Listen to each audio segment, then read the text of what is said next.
What a day to begin with. Today being auspicious day, this is celebrated as Vaikunta Ekadasi. That falls on Margashesha Masha and Shukla Paksha of Hindu Almanac. And that is very much, pious celebration, especially for devout Hindus. This day is being celebrated as one passes through the Vaikunta Dwara or Vaikunta, this the higher portals, and this auspicious seeks, the elevation of the soul and the grace of and the benevolence of Lord Sriman Narayana or the Srinivasa or Vishnu. That pervading and eternal, supreme consciousness that permeates the all creation. So as per the Bhagavad Gita, Lord Narayana himself, Vaikunta resides, and everyone who in the divine abode exists or appears to be, Almighty himself, and there would not be any difference between the, supreme consciousness and an ordinary.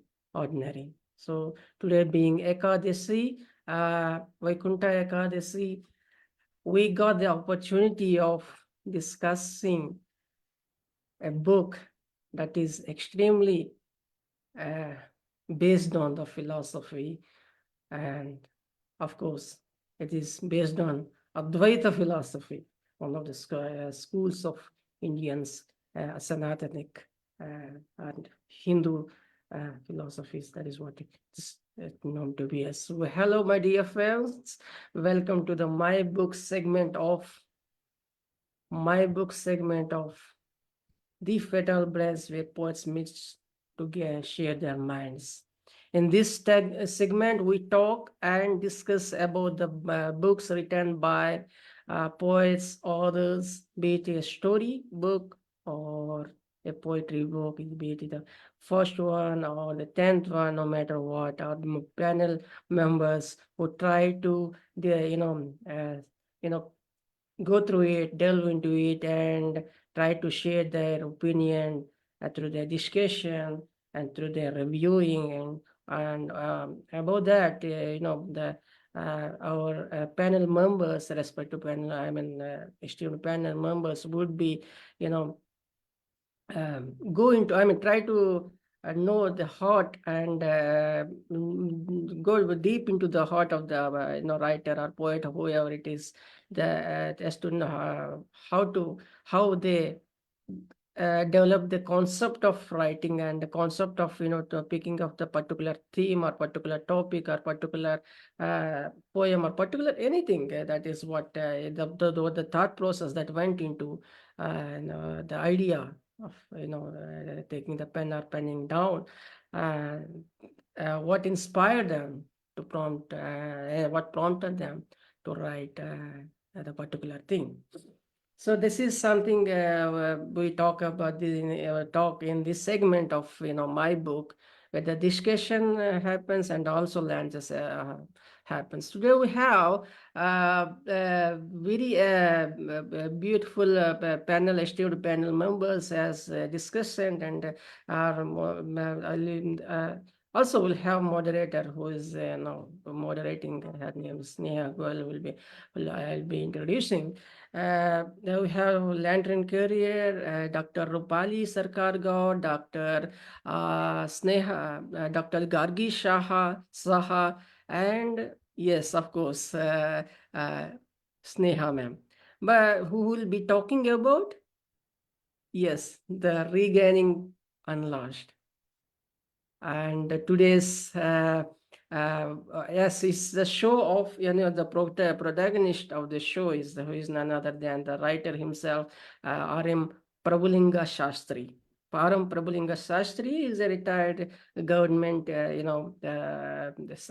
servant, and has been an extremely scholar and who would be introduced by Sneha ma'am, and he is the one who has written the Regaining the Unlost, and in a while we'll be showing the book. We'll be launching that book, and we'll be carrying forward the discussion, and so on and so forth. And Sneha ma'am, who is our moderator of today's program, and who would also be initiating the talk, and who would be sharing her view and asking the others who were, in the same light. He is the one who is a poet by heart and a writer by passion, and a teacher, professor in profession. She is a creative writing scholar, and she's an ILTS teacher. She has this young story waves the community where she teaches story writing, poetry writing to the children of all ages. And uh, uh, sadly, as she mentions, she's being a domestic violence victim and a survivor. Her writings are greatly influenced by the issues faced by a woman since birth. A short story inspired by true events of her own life when Pihu was born has been published by Scholastic India in the anthology named Path Up the Hill, the enduring short stories. She is the mentor and editor of The Land Mourns, a fantasy novella written by three of her seventh grade students. And her short story, The Dark Truth, was shortlisted and published in the Lives Like That by Writer's Pocket. Her poems Died in Black and Why I Like Personification are the part of anthologies Manshatam, The Songs of Humanity, and 11 is to 11 Wishes. So I would now hand over the mic to Honorable Dr. Miss Sneha Goel to carry on the show forward, by introducing respective panel members and the first round of question. Over to you, ma'am. Thank you. Thank you, Prasanna, for such a lovely introduction. And yes, writing a book in itself is a humongous task, and then getting it published. And when we have healthy discussion around the book, and when there are expert panel members, it certainly gives limelight to the book, and it reaches the audience better. So here, thank you again, the Fertile Brains and Yuvati, for bringing forward this idea of promoting the books of the authors, poets, and essayists. So, first of all, it is my honor to introduce Shri R M Prabhulinga Shastry sir, who has retired from government service and authored 15 English and 21 Telugu books. In regaining the unlost, he envisions that the Almighty would only be the existence. This existence would only be taken as the thing in which no any other thing would be or could be. This existence would also be taken as the one, except one, no any other one would be or could be, which is perceptible or imperceptible, and all living beings from micro to macro have been from that thing or that one, would be that thing or that one, and merge in that thing or that one. Among them, there would be human beings too, which can achieve the status of existence. That is the Almighty in the course of the practice meant to regain what they have not in truth lost. The best path to go along to achieve so would be the wedded life, which must lead to already married life determined between a male being and a female being in the very earliest second of time during which the creation has come into existence by the grace of the Almighty. In my opinion, this book is a philosophical dialogue between feminine energy and masculine energy of the one soul called I. But the knowledge it holds is practical. So first I'll introduce Mananita sir, and with immense pleasure, I would like to say Mananita sir, aka the Lantern Carrier, has been on the poetry scene for 21 years. He grew up writing poetry, which started at the tender age of 4, and since then, there was no looking back. However, he switched to inspirational and metaphysical poetry when he took up the meditative life. Equally at home with performance pieces, London Carrier has won a Hammer and Tongue Slam, featured at Bio, Mind Over Matter, Chocolate Poetry, Wordplay, and many other venues. He has been runner-up in slams, as well as making the finals in the H&T National Final, Brighton. Lantern Carrier has read at the famous New Yorican Cafe and Nairobi, Kenya. He is a creative writer who writes short stories, essays, and flash fiction. He is also the author of 4 books, including Maxims for Our Children, a lot at the teachings of Jesus, the Christ, and Blossoms of the Heart. Lantern Carrier is a poet who tries to serve, to bring light, to elevate enlighten the understanding. He endeavors to reach the heart, to bring wisdom to his pieces, and is a specialist in nature, imagery, music, light, color, and dance in their kaleidoscope of different forms. All his poetry addresses the varying moods of the soul and the human condition, either in mystical harmony or in separation from its source. I would like to hand it over to our special guest, Mananita sir, who can share more of his views on this book. Over to you, sir.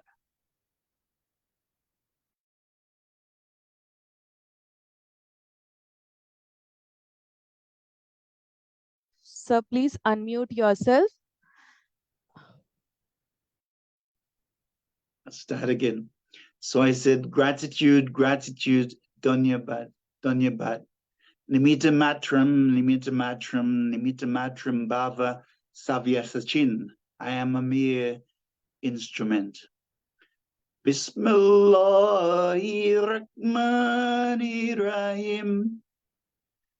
Bismillahirrahmanirrahim. In the name of the compassionate, in the name of the benevolent, in the name of the all-merciful, in the name of what we're talking about, what you have touched upon and which Prasanna have talked about, the absolute supreme, the one which we call Brahman, the one without a second, the one which is addressed by many names, Tatwamasi, that thou art, or the negative form of neti neti, meaning not this, not that. So we cannot really describe it, because in describing it, we limit it. And Ramakrishna used to say, you know, he point to this, or if he wasn't pointing to this, he would talk about his mother Kali. He never really dwelt on himself very much at all. So it is very much like that. So to stick to the theme of Advaita, which I would come to in a second, let me just give a kind of concept of what we're talking about. First, there is the absolute, which is the same protruding itself into what we call a creation. And Maya, or the illusion, is an aspect of the same absolute. Everything flows from what we call consciousness in yoga, and there is nothing else. There's nothing outside of consciousness, and everything is within consciousness. And Sri Krishna says, that which does not exist can never come into being. That which exists can never cease to be.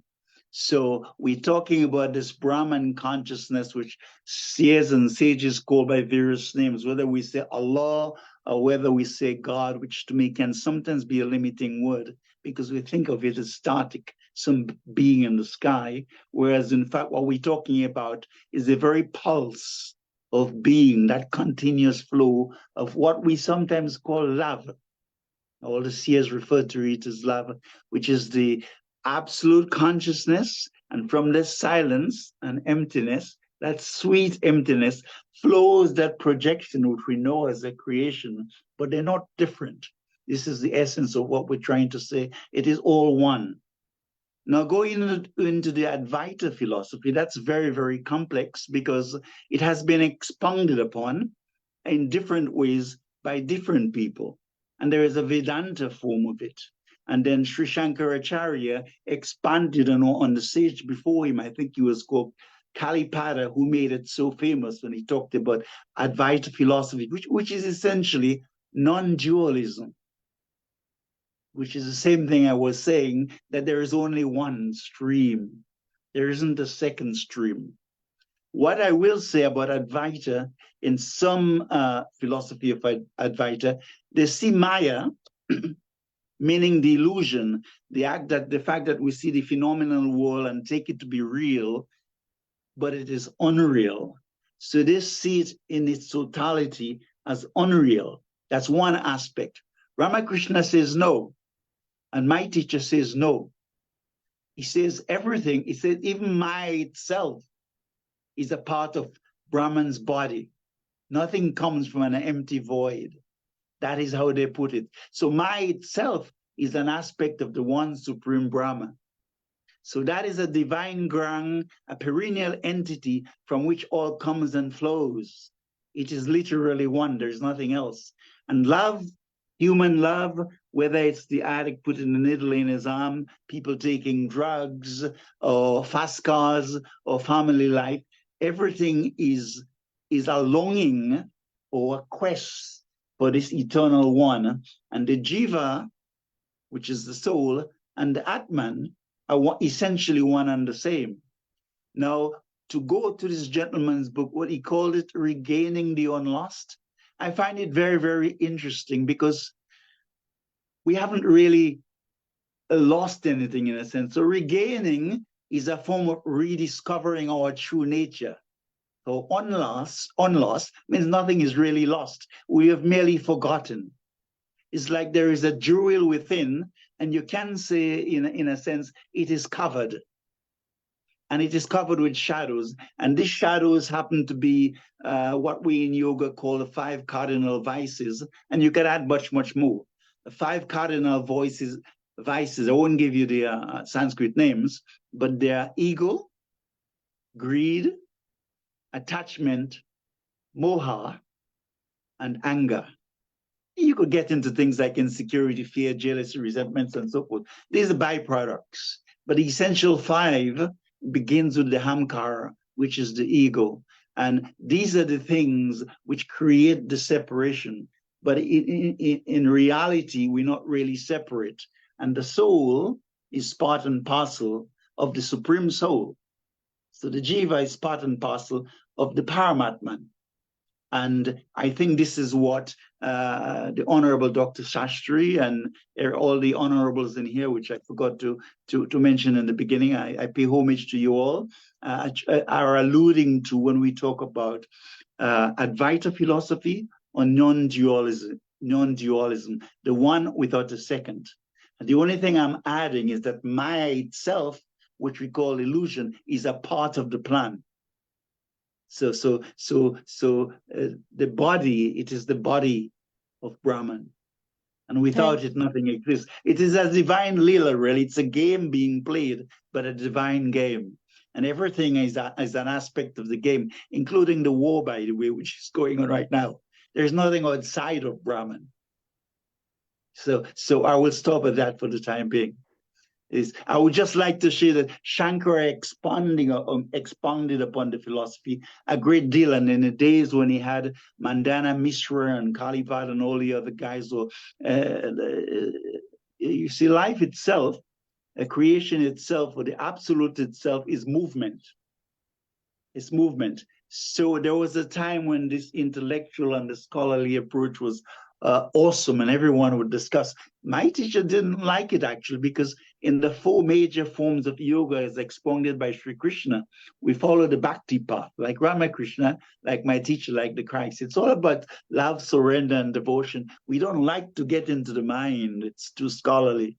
But there you are. I think I've said enough so far. Sir, you have actually enlightened me and all of us present here and our viewers, that one philosophy can have so many different perspectives from different Indeed. teachers. Yes. And your vast knowledge has like made me feel like I can see one thing from so many different perspectives. This is something like moving. I am actually spellbound. I feel like hearing you again and again, and we'll come back to you. So first, let's go to Gargi ma'am, and before taking Gargi ma'am's review on the book, so we are here for the book launch, and it would be a great pleasure if we launch the book among the distinguished guests, Lantin sir, and the elite discussants, uh, Roopali ma'am, Prasanna sir, Gargi ma'am, and Shri R M Prabhulinga sir. This is for you. So I announce the launch of the book. So please hold the book.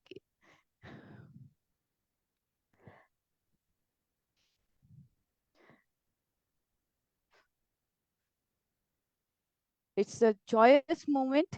Uh, Giving a gift to the world, a different take on philosophy, which is actually practical and readable for everyone, not only for those who only understand Sanskrit and Hindi. And it's in the global language English, which is written. The book is written, and in fact, sir, the Sastri ji has provided one acronym for English in the book. So I found it very interesting. I don't know where it came from, whether it came from native English speakers or from any scholar of this language, but I found it so, uh, this Vedic kind of, and it had that philosophical thing in it and universal. So that is the correct word for that acronym of English. Indeed. Now, Hinduism's strength is the Sanatana Dharma, the eternal yes, religion. It differs radically from the Western and yes, even other absolutely, sir. aspect of religion. And that's why the Seers themselves don't even call it a religion, Yes, because they're looking deeper and with more vision. Yes, sir, definitely, yeah. And now let's hear more about the book from Dr. Gargi Saha ma'am. She is a creative writer, born and raised in Pune. She had an affinity for penning poems since her childhood and has pursued her academics in literature and linguistics at prestigious universities. Her poems have been featured in national and international journals like Poet Crate, Contemporary Vibes, etc. Her first poetry book, The Muse in My Salad Days, was published in her maiden days and was widely reviewed and acclaimed. Letters to Him, her second poetry book, is about metaphysical and rhetorical questions to God. She has been honored with the Excellence in World Poetry Award in 2010, the Rabindranath Tagore Memorial Award, and India Independence Day Award for Poetry in 2022. Gargi ma'am, we would like to hear your opinion on the novel Regaining the Unlost. Over to you, ma'am. Thank you, Sneha ma'am, for such a wonderful and descriptive introduction. Good evening, all the luminaries present here. I would like to thank Prasanna Kumar sir for inviting me in this segment of book discussion. Regaining the Unlost by Mr. Prabhulinga Shastry is a metaphysical book that discusses philosophical concepts in detail. The book cannot be fathomed by school children, laymen, youth, or those entangled in the mundane material world of cutthroat competition. The characteristics of this book are there are two characters only. They keep on asking questions, and solutions are also there. There are no locations or scenes in the entire novel. The entire novel abides in dialoguing. The characters have no names. It is a female and a male. That's it. The subject of the novel is, according to Indian Advaitic spiritualism, what is the end of marriage. The entire novel is based on Indian Advaitic spiritualism, which deals with the Almighty, the Atman, the creation, and the beings. This spirituality has already been envisioned and preached in various scriptures by Indian Sanatanas, who established the institution which imposes all the required rules and regulations to each and every human being who have been honored as ritualistic being, which could preserve the entire creation for the beings to be emancipated, that is to regain the unlost. Once again, to be emancipated. The Almighty, according to whose will oneself, only as each and everything, each and every one could come into existence, that is to be appeared as thing and one. In the course of debating done, there are some poems composed which strengthen the content of items of dialogues. The Indian Advaitic spiritualism definitely endorse authoritatively each word, line, poem, content of item written in this novel. No Sanskrit word is used in the novel for the convenience of the readers except the word Atman, for which there is no English equivalent word. Emancipating from the mundane world means to regain what we have actually unlost. Hence, to regain the unlost, what would be done by all the human beings and how would be done would have been debated in the form of dialoguing between two characters. No names of both characters are there, and even no sins are there in this novel. Even the author tries to give the meaning of zero, like 0 plus 0 is 0, 0 minus 0 is 0. He goes on giving different meanings of zero. I think that's it for now. Those are my views of the book. Over Wow, to you, ma'am. Yeah, thank you. absolutely, like summed it up all, Gargi ma'am. You have done it. You have summed it up all. For me, the book where I found that the entire essence of the book lied, it was in the opening preface, the 6 lines, where the author said spiritually, she is keeping alertness to be she from time immemorial. Mentally, woman has been worshipping man to retaining herness as to be she. Physically, female is being dominated by male, but is struggling to be human. So these 6 lines are like universal, so strong, and it tells all about the book. And that is what the entire book is about, the dialogue between the he and the she being of the human being. And still she is trying to like keep her human aspect, like she's struggling to keep it alive, the human aspect. So she has been and she still is. Absolutely, ma'am. You're right, ma'am. The essence is there in the preface itself where he describes the she form. That she is Yes, the beginning and she has to merge with he to become more, like to gain the supreme thing. yes, yes. So now I'll like to hear the views of Prasanna sir on this book. And before that, Prasanna, I would read your bio. So, Prasanna Kumar. Ma'am, it's Rupali ma'am, senior member or senior member, yeah. Okay, okay. I'll introduce Rupali ma'am first. Yeah, sure. So, yes, Rupali ma'am. First of all, thank you for being here, for being advisor of the fertile brains and yes, twinkling minds, and for hand holding us throughout. And Dr. Roopali Sircar Gaur, ma'am, is a former professor from Delhi University. She is a poet, author, travel writer, editor, and social justice activist. She is the founder president of Yuvati, which works for girls and boys. Her book, The Twice Colonized Women in African Literature, is a seminal book on women's issues. She has edited a poetry anthology entitled In All the Spaces, Diverse Voices in Global Women's Poetry.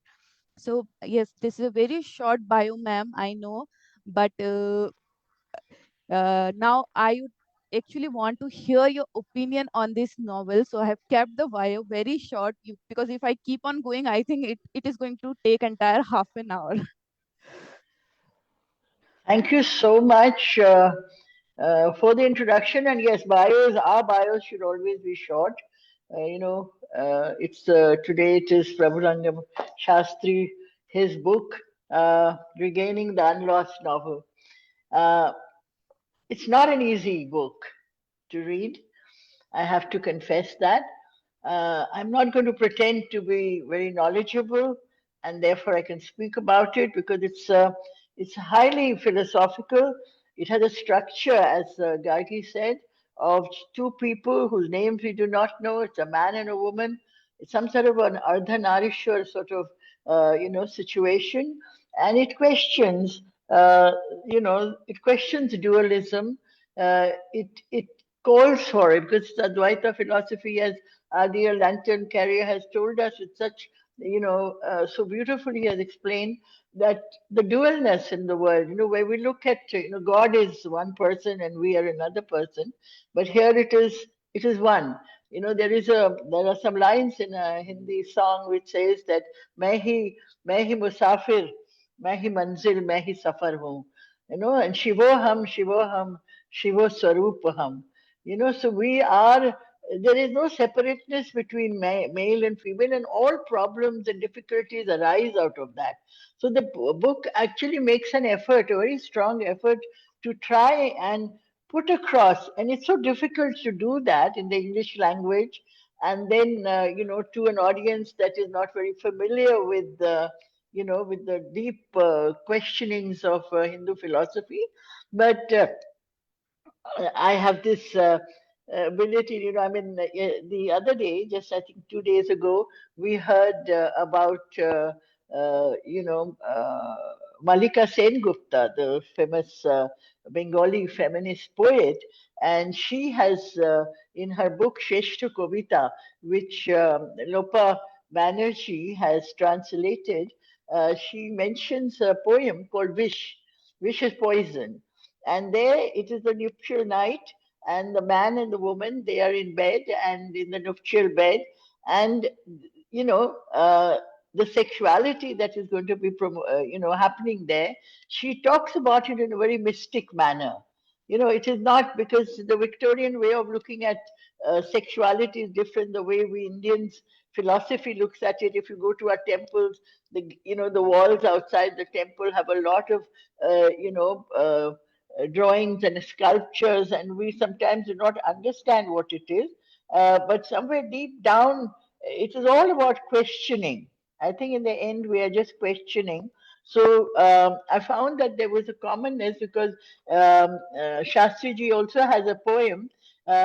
This is on page 165, where he describes in detail the sexual relationship between a man and a woman.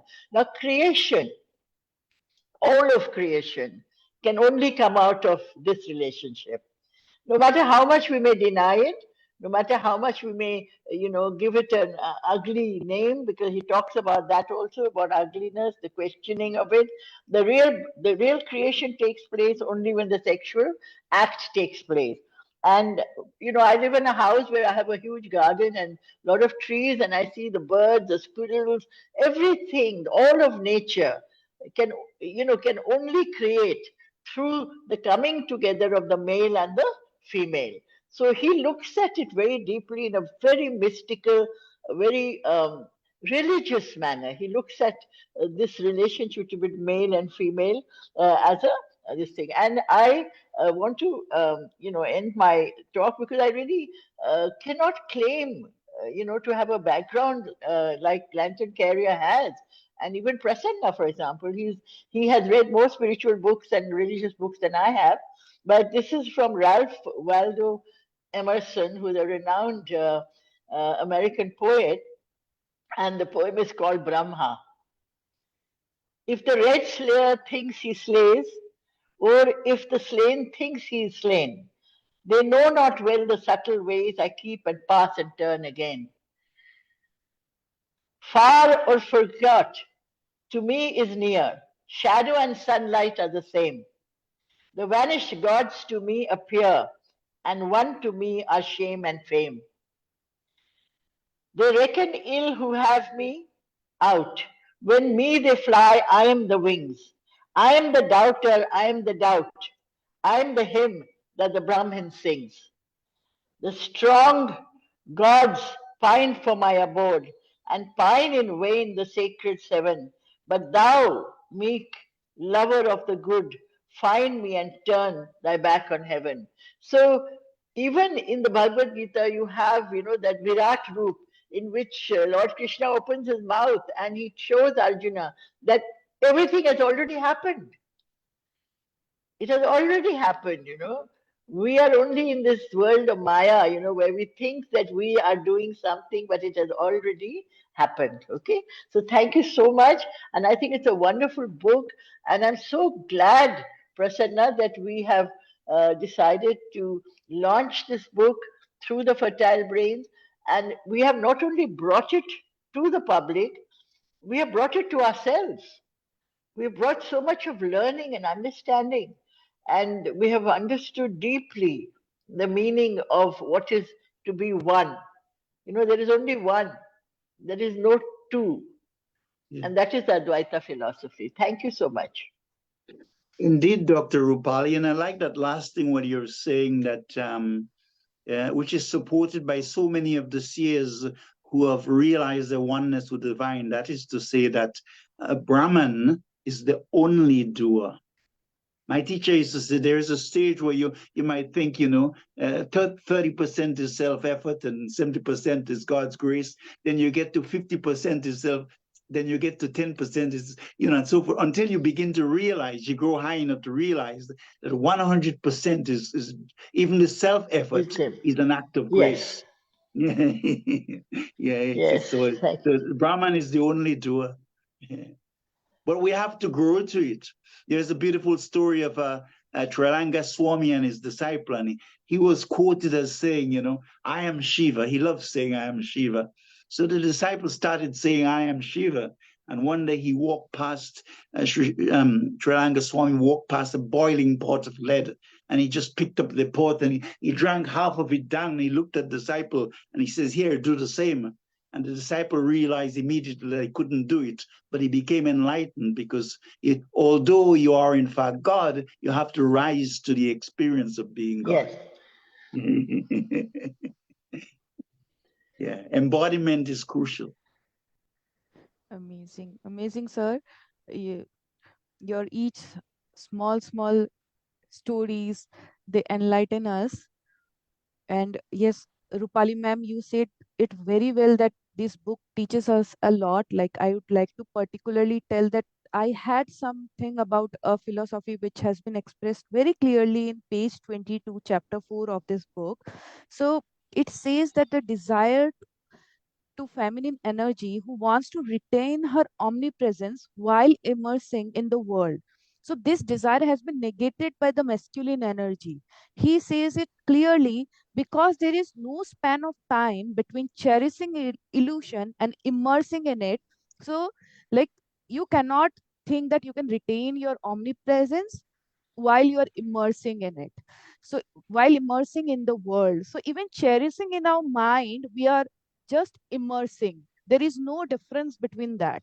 So this is something like I have been thinking that if someone is thinking what is wrong with it, he is not doing, but actually thinking also means the action.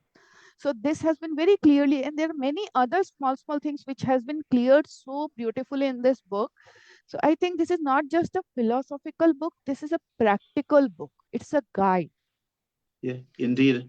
And let me just say that, desire can be seen to be negated, and it seems that seers are saying that it's not necessary, which is not quite the teaching. The teaching is that without desire, we cannot grow. The soul comes into the earth atmosphere for growth and experience. And desire is very necessary for the growth of the soul. Without desire, there is no growth. So the desire itself is an aspect of the absolute, which is designed to help the growth and development of the soul. Yes. And what I found was, that he has actually I can see him as you can say practically, when you use the word practical, that he could be called a feminist because he is accepting female sexual desire as part of the universal desire. Yes. That this whole thing of dominating, he uses the word domination also, a number of times he uses the word of male domination, and the fact that the woman looks at the sexual act as something ugly or something disgusting, while without this union, which is so complete. And in that poem that I was mentioning, because see, it's a book that we even as adults, there is a resistance to reading it. Let's be very clear about it. There's a resistance because we're not used to it. We're not used to it. But he is being very honest, very authentic, and he has taken a philosophy that we don't know much about into this thing and given us agency, given us women agency. You know, if we have, as Lantern Carrier saying that unless there is desire, and the desire has to be from both men and women, from the male and the female, not men and women, Indeed. but male and female. Unless the Indeed. desire is there, how can creation take place? How can Indeed. creation take place? You know. Thank you so much. Yes, definitely, ma'am. There is a beautiful side of what we actually resist to it.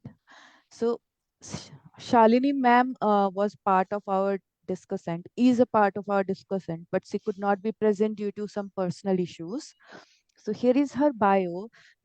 Shalini Nandkeolyar is multi-talented. She has a diploma in acting from the New York Academy of Theatrical Arts and has acted in a number of plays.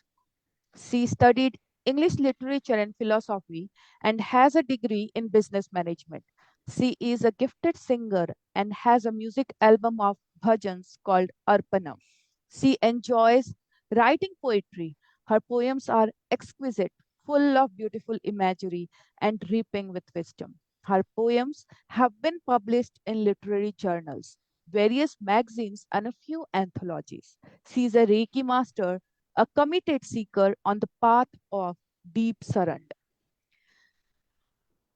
Here is what she has made her note on reading from the novel. She says, I am deeply humbled and honored to be able to say a few words about Sri R M Prabhulinga Shastry Ji's profound novel, Regaining the Unlost. It is a novel written in a dialogue form, a series of conversations between two characters which elucidate the highest truths of Vedanta philosophy in a simple, lucid manner. The subject itself is infinite, beyond the purview of a common mind. These are Shruti received by great noble souls, Gyanis, saints, and sages. Vedanta Advaita philosophy declares the existence of one ultimate reality, one without a second, the existent, the existence, Brahman, which is Purna, full, complete, which is the primordial abode, which is called the Supreme Purusha, in which the endless world is settled endlessly from the beginning of creation. This sole existence contains the entire creation, perceptible and imperceptible. The unmanifest is one that manifests all creations and pervades everything. Human beings create their three bodies, casual, micro, and macro, according to these karmas and impressions accrued in the past. Somewhere traversing this endless journey of life and ensues an euphoria, a forgetfulness of the jiva true sense, their innate identities. In the sense, it is lost. This loss is what the title of the novel points towards and how it can be regained back again. The Sanatana Dharma or eternal Dharma prescribes a code of conduct, living in a dharmic way which leads to self purification and finally the coveted realization of the self. The Upanishadic declaration of Aham Brahmasmi, this is perhaps the journey the author takes you from the unmanifest to the manifest and to the merge with the Atman again. Marriage indicates perhaps the merging of the Siva and the static and dynamic energies and reaching the Kaivalya state. The characters are nameless, as I feel the dialogue encompasses the purity of principles and not mere individuals. My humble apologies to Sri R M Prabhulinga Shastri ji for the flaws in my interpretations of his novel, for I am not fully really eligible to even touch such profound subjects. So these were her views on the novel. Rupali ma'am, what do you have to say? What more can I say? What more can I Mhm. say? She has very clearly seen through, and she's also very learned in the philosophical ways of life. She has, has a very spiritual content to her life, and so she has explained it extremely well. Not so academically, but more in knowledge. I think she and Lantern Carrier are twin souls because they. I really wanted Shalini to be here today Yeah. because I wanted her to also say a prayer because, our author is somebody who, came to our, launch of Manushatvam from our faraway district in, Mahbub Nagar, which is far away from where we were holding the program. We're very, very grateful to him. And he has written so many books, and I think today it has been a wonderful way. I think Prasanna, who first read the book, would be able to tell us something more. Yeah. On the Yes, question of the divine energy, even the realized souls, the soul who come to manifest in creation, like a bodhisattva or a savior, they also Yes. take a Shakti or a concert. And with Sri Ramakrishna, it was his wife. With Sri Ramana Maharshi, it was his mother. So there is no hard and fast rule, but generally, the realized soul, the Satguru, he chooses a Shakti to help it with the mission as well. Yes. Or concert. Yeah. Prasanna, please, can you throw some light on the book? You are the first reader. I know you will be able to do it the I justice. am the way. Aham Brahmasmi. Purnamada Purnamidam Purnat Purnamivachyate Purnasya Purnamadaya Purnameva Avashishyate. Na iti na mama. No man without a woman. Woman you find it. Woman in 5 letters you find the man, and she you find he. He without she is no man, and there is no creation without she. So women and men, they together are in synchrony with union, and there is no duality, only the unity of this higher consciousness. That is what how the creation is formed. Regarding the unlost is the process of finding what has been not lost, what has been not lost, and cherishing that. He'll use in a writer in the Prabhulinga Shastri ji has put in, and dividing it in 58 chapter, it would be lengthy. Please forgive me, I just have written it, and the whole thing, but Jalaluddin Rumi, he spoke about the reed, he says, listen to the reed, and he talks about the separation. And then he says, because the soul is separate, the jiva is separated from the Paramatman. And he says, any lover who misses his beloved longs to return home, So this is what we are. We're longing to return to our lover, We're longing to return home. I would like to say something here because the Sufi poems and the Sufi thing is of the beloved. The beloved is God.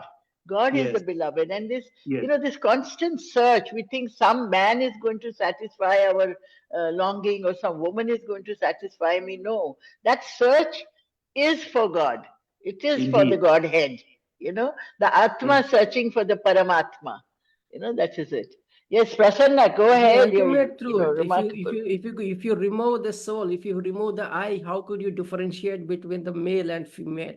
That's the finest aspect of the philosophy is you cannot have the the genders when you have this thing. So our writer has put this picture into dividing it into 58 chapters. To emphasize the point of achieving the status of existence, the very existence, the progression as how the wedding life is the significant source to retain the sanctity of institution of marriage, and how the society with its traditions, rituals, rites, and that are customs that are bestowed upon by the seers and philosophers, Vedantis, by their envisioning, and to safeguard the mankind and the humanity by which values, basic values of altruism, the human condition and the attainment of ultimate I, the enlightenment. The whole philosophy of enlightenment, the concept. London, yes. Purity is very essential to that concept. It is the very life birth of Brahman. And so you see in the ideal of woman, Indian womanhood, you're presented with characters like Savitri and Damayanti and others who exemplify this ideal of purity. In Sri Chinmoy's philosophy, purity is way, way, way higher than modesty. And if you look on Instagram, some people haven't even got past modesty, yet alone purity. Purity is incredible and high, and marriage encourages that aspect of the divine, purity of the divine.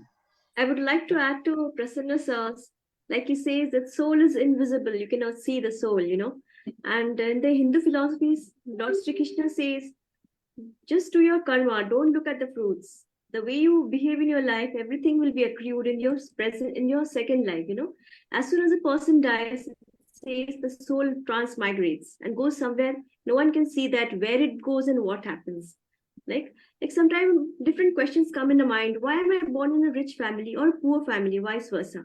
There are so many miseries everywhere in the world. Why is a person suffering and a person is enjoying all the luxuries? It all depends on the karma file, right? That's explained in Bhagavad Gita. Yeah. And even Shakespeare says, to thine own self be true. You cannot cheat your own self.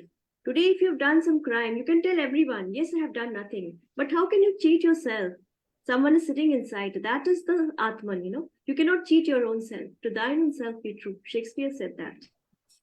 Thank you. In Sri Chinmoy's philosophy, the soul retains its records. We talk about the Akashic records and we talk about memories. So what actually is happening in the soul region prior to coming to the, I'm saying that because a lot of people say the opposite, prior to returning to the earth arena, the soul itself chooses. So you choose your mother, you choose your environment, you choose your family, because the soul knows what it wants to achieve, what it has to work out. So nothing is accidental, everything is precise, and the soul is actually choosing from heaven with the consent and the approval of the Supreme before it returns. So we say in life, oh, I didn't choose my mother, my father. As in Sri Chinmoy's philosophy, it's the opposite. The soul is actually choosing from heaven. Exactly. Yes, sir. The I with the very high, the hum is, is present in everyone. That is the composer, who is knower. Actually, he's a knower, and he's blessed as a being. And a being, he's nothing but, he's composed of 5 elements like sky, sun, earth, and fire, and space. Yes, and the body that gain to cherish, that you use and to practice this omniscient, omnipotent, and omniscient. The you and I, the concept of you and I, and it's nothing, but also has this viewpoint of taking us along to explaining with this.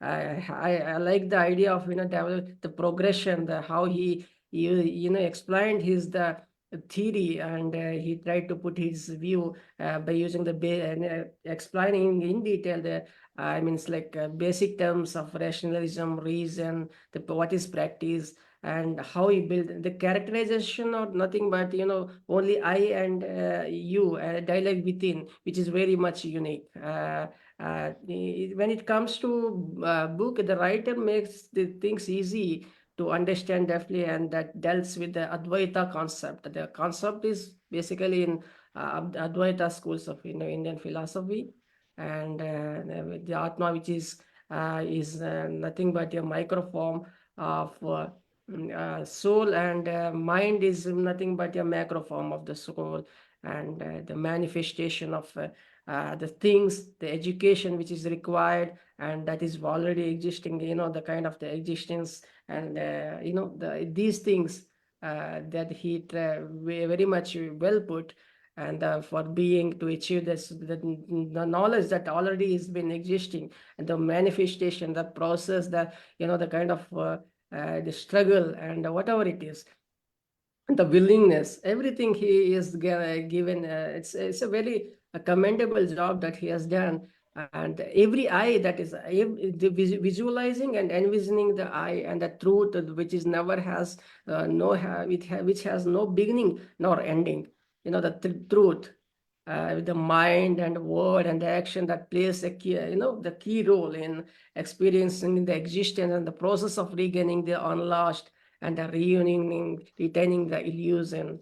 The actions he uses this English words and all. He found it's very easy to convey the message that he is trying to deliver. I mean, in his words, he says that he's having this regional language. I mean, there are no parallel words other than English. You can use there is no word for, if you cannot put the word like stree, you cannot put in the have male form. If you could, if you take female, there is a male and female. You could divide the 5 letters into female and male. As there is male in that and female in, so they cannot have that the luxury of usage of in the when it comes to regional languages, especially his mother tongue. So the English voice came is very much a blessing.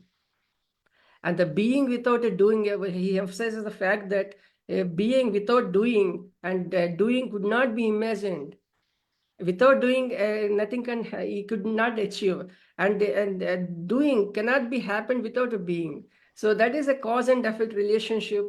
Try to put this quantum physics kind of thing and Newton theory of things and the process, the kind of evolutionary Darwin theory of evolution, and these things, drought, ignorance, life, lust, and all factors that remain for the eye that remains within us. But he visualizes he watches every action that is being done. It's being a spectator, and then it's the Yes. absolute truth. And it cannot be lost, and they have not, and again they try to and he put it into if you go to the program, if you do the chapters, and the mid of the chapter he would try to explain the concept of marriage, how the bodies have been divided, and what are the forms of the body, and they're a kind of subtle body and a kind of micro body, macro body, gross body, and causal body, which are not composed of 5 elements. And the bodies are being divided into the volubilis and the kind of homo sapiens as per his concept. That's very much enlightening. And the beings are being Love divided to hear into. you, Prasanna, but we are running short of Yeah, time. yeah, sure, Only sure. 1 minute is left, so Yeah, yeah, we yeah. can take any short insight into the book from our special guest, Lantin sir here. Any small piece of insight about the book or whatever came out of the discussion, sir? Well, from a Bhakti standpoint, we stress on the fundamentals. So if the book is talking about love, self-giving or savor, forgiveness, gratitude, prayers, and meditations, I would stress on that immensely, because embodiment experience is infinitely more important than scholarliness. I learned that from sitting at my master's feet for 41 years. It is the experience that matters the most, and the experience itself teaches you what is written in the books. Thank you, sir. So Thank you for the simplify insight. it and go for the experience of forgiveness, tolerance, fortitude, resilience, and humility, and breaking down the ego. Never forget the fundamentals of scriptures, both East and West. Before you do anything else, what's it called in Patanjali Yoga? Yama niyama. They come first. Amazing, amazing, sir. These are life advices for all of us. Your insight into the book and the philosophy that we discussed today, it has guided us all and our viewers. So now it's time to wrap up our session. It's 10.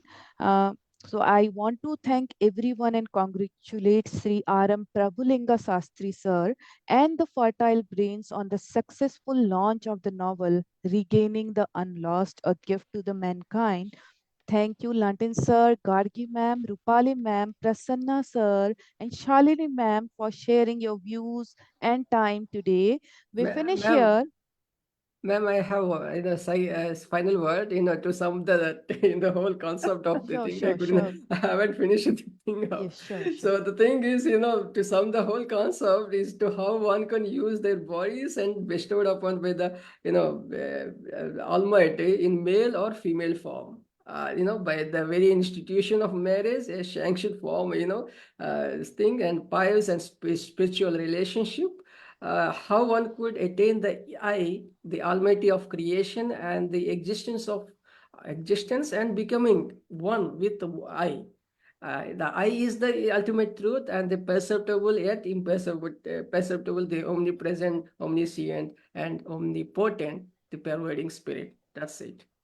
Excellent sum up. Excellent sum up of the book, Thank you. Prasanna. Thank you, Beautiful. Sneh. I would like to Yes, thank Sneh for being an excellent moderator this evening, for Yes. making this such a lively, interesting launch and discussion, and for participating and giving us yes, your views. Between Gargi and Sneh, I think this particular segment is going to rock. yes, We are ma'am. going to be And doing many yes, things. Both of before, you are yeah. permanent, Thank you you, ma'am. know. Thank you Yeah. for saying that our one Thank job you. is like fixed, ma'am. Gargi, ma'am, we have a fixed job. Now we can go and say, yes, we are moderators. Yes. So Yeah. now we finish here, Thank but you. I would like to tell our audience that do join us tomorrow in poetry reading with the fertile brains and open theme recital at 7 p.m. Indian Standard Time. Yes, Gargi, ma'am. To thank Rupali ma'am for as you said, like we are the moderators for upcoming books. Thank you so much, ma'am, Rupali ma'am, Prasanna sir, and the entire team of Fertile Brains. And also Lantern sir for your amazing views on the book and on Advaitic philosophy.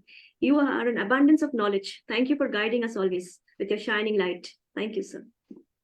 I can recommend a couple of books. Lord Shankaracharya's Viveka Chudmani, in English, The Crest Jewels of Discrimination. The Yoga Vashishta, you guys probably know all these books, but the Gita is very essential, but it's a very deep book, people read it for years. So, which brings me back to prayer and meditation. Spiritual sadhana teaches us gradually everything we need to know. We can't rush it. Everything relies on grace, really. Yes, sir, will be benefited by the books that you suggest, sir. So you can put it up in the Fertile Brains group so that we can all go and purchase those books and read and actually be enlightened. Thank you so much, sir, for your Thank you. time. Thank Thank you you. for being the special guest, sir. Thank you. You're welcome. You're welcome. Thank you, everyone. Hello, ma'am. We have with us Vijay Kumar, who is well known to Prabhulinga Shastry sir. So let's hear something from him, and maybe he wants to say something. Yes, sir. Go ahead.